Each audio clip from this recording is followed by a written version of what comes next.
Warriors Spurs. Stunned by Game 4 because when the Spurs go up 8 with 4.5 to go with that team. You never thought the Spurs would blow the lead. You know the Warriors did not will. think the Spurs would blow the lead, but they made one bucket in the last 4.5 minutes of regulation, and then they went like 1 of 10 in overtime. And then they made a bucket in overtime. That's it. So they hit 2 buckets in the last 10 minutes, the last 5 of regulation and overtime.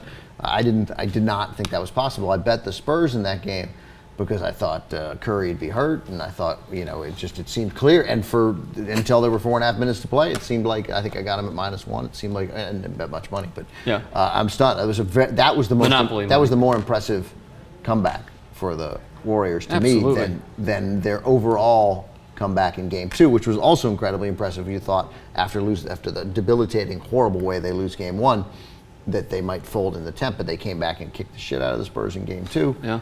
I'm stunned by them. I mean, I still think the Spurs will win that series, but I have very little confidence.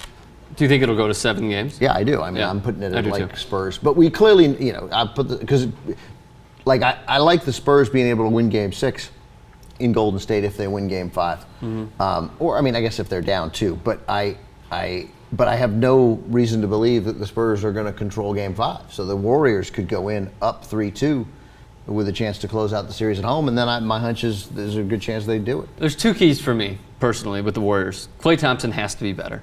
I feel like every time he was bad and they won. He was bad and they won. He needs to be better. I feel like every time I see him pull up for a jumper, could be wide open, could be fading away, he misses.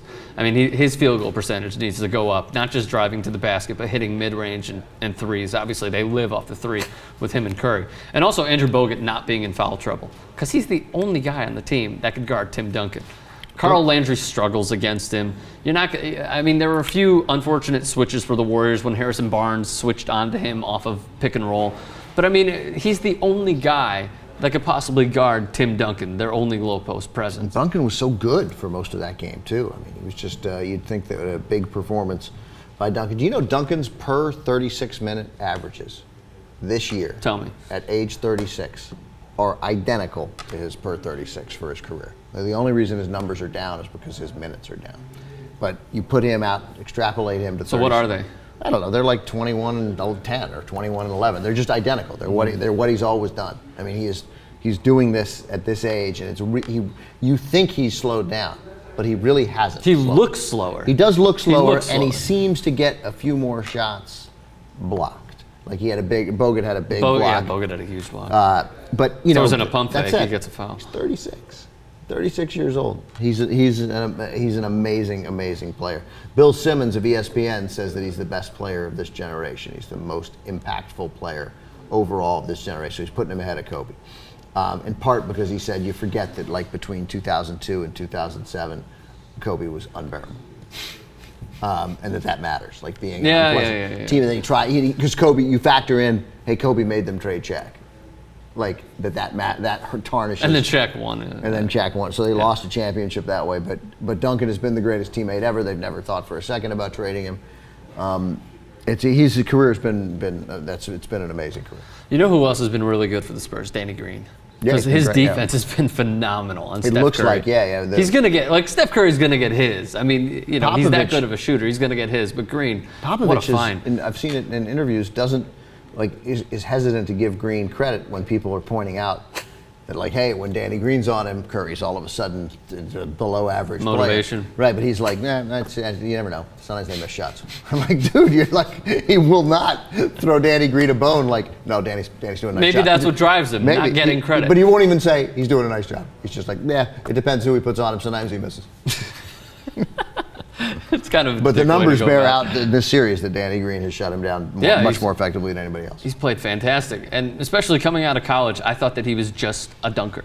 I thought he was going to be, a Dante Jones. Could be okay on defense if he develops. I thought he was a shooter, not a dunker. No. He came out just as a dunker. He wasn't that great of a shooter at Carolina, and obviously Popovich. Great coach, fantastic coach, and has turned him. And you know what? It's the same thing with Phil Jackson and Shannon Brown.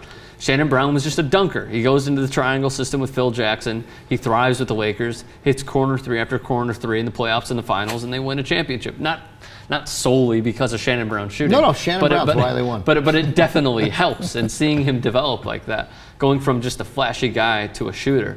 Yeah, Danny Green hit some huge shots there in game one. He hit two huge shots. All right. Do you think the Spurs win in 7?